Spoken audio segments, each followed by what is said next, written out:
নমস্কার বন্ধুরা, আজকে আমি আপনাদের সকলের সঙ্গে শেয়ার করে নিচ্ছি সয়াবিন পনির দিয়ে বানানো কুলচার একটি রেসিপি। দুদিন আগে আমার বোনের জন্মদিন গেছে, তখন আমার ইচ্ছে হয়েছিল ওকে কিছু একটা বানিয়ে খাওয়ানো যাক। তাই প্রি বার্থডে সেলিব্রেশন হিসেবে ওকে জন্মদিনের কয়েকদিন আগে আমি এই রেসিপিটি ওকে বানিয়ে খাওয়াই। কিভাবে এই রেসিপিটি বানিয়েছিলাম সেই ভিডিওটি আমি আপনাদের সঙ্গে শেয়ার করে নিচ্ছি।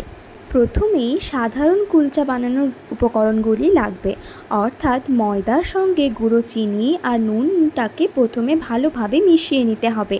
এরপরে ময়দার মাঝের অংশটা ফাঁকা করে তার মধ্যে দই এবং খাবার সোডা মিশিয়ে দইটা যখন ফেপে আসবে তখন দইয়ের সঙ্গে ময়দাটাকে খুব ভালোভাবে ময়ান দিয়ে নিতে হবে।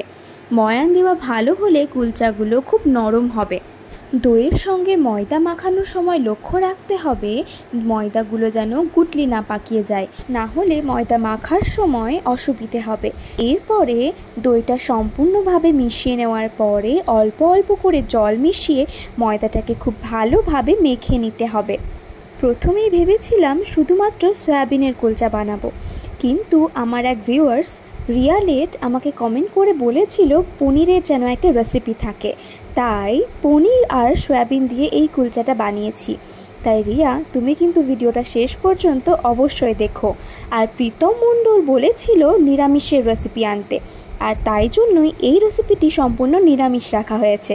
ময়দাটা মাখানো হয়ে গেলে সেই ময়দার গায়ে সামান্য তেল ব্রাশ করে একটা ভেজা কাপড় দিয়ে 2 ঘন্টা রেখে দিতে হবে সেই ময়দাটাকে। ভেজা কাপড় ঢাকা দিয়ে রাখলে ময়দাটা শক্ত হবে না। সেই সময় কুলচার ভেতরে পুর বানিয়ে নিতে হবে, তাই সয়াবিনগুলোকে প্রথমে জলে সেদ্ধ করে নিয়েছিলাম। এরপরে আমার বোন আমাকে হেল্প করেছিল এই রান্নাটা করতে। সয়াবিনের সঙ্গে পনির মেশানোর আইডিয়াটা ওরই ছিল, তাই জন্যে সয়াবিনগুলো সেদ্ধ করে নেওয়ার পরে সেটাকে মিক্সিতে পিষে নিতে হবে। এরপরে কড়াইতে সাদা তেল গরম করে আদা কুচি, লঙ্কা কুচি, গাজর কুচি, বিট কুচি প্রথমে খুব ভালোভাবে ভাজা ভাজা করে নিতে হবে। সেগুলো ভাজা ভাজা হয়ে গেলে বিনস কুচি, টমেটো কুচি, ক্যাপসিকাম কুচি, স্বাদমতো নুন দিয়ে আবারও সব কিছু খুব ভালোভাবে মিশিয়ে নিতে হবে।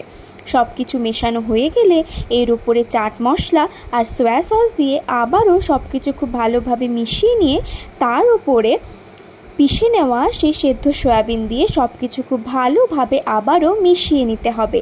এরপরে পনির থাকলে পনিরটাকে গ্রেট করে এর উপরে দিতে হবে, অথবা পনির না থাকলে পনিরের পরিবর্তে ছানা দেওয়া যেতে পারে।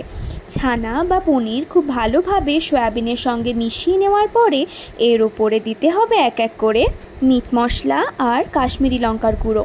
সেটাকে 2 থেকে 3 মিনিট মিশিয়ে নেওয়ার পরে কিছুটা টমেটো কেচাপ দিয়ে সব কিছু ভালোভাবে আবারও মিশিয়ে নিলেই কুলচার ভিতরে পুরটা একেবারে তৈরি। পুরটা যেন ঘনই থাকে, তাই জল একদম মেশাবেন না।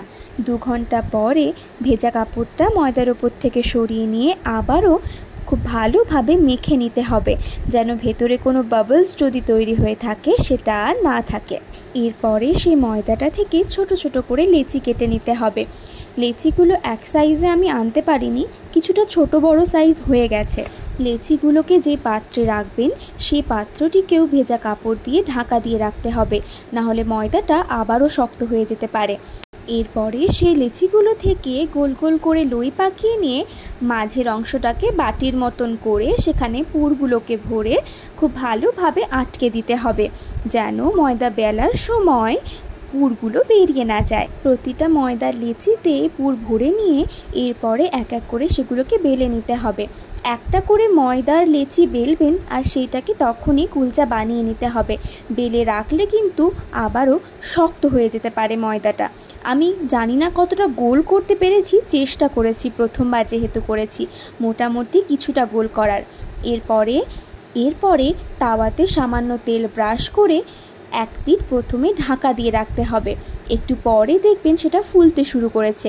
গ্যাসের ফ্লেম কিছুটা বাড়িয়ে রাখবেন, কমানো থাকলে কুলচাগুলো ফুলবে না। তারপর ঢাকা সরিয়ে তার উপরে তেল ব্রাশ করে সেটাকে উল্টে দিতে হবে। এক পিঠ উল্টে দিয়ে আবারও সেটাকে ঢাকা দিয়ে রাখতে হবে। এরপরে যখন দেখবেন 2 পিঠ খুব ভালোভাবে সেঁকা হয়ে গেছে, তারপরে আর কি, নামিয়ে নিলেই তৈরি সয়াবিন পনিরের এই কুলচা। আপনারাও এই রেসিপিটি বাড়িতে একবার অবশ্যই ট্রাই করবেন।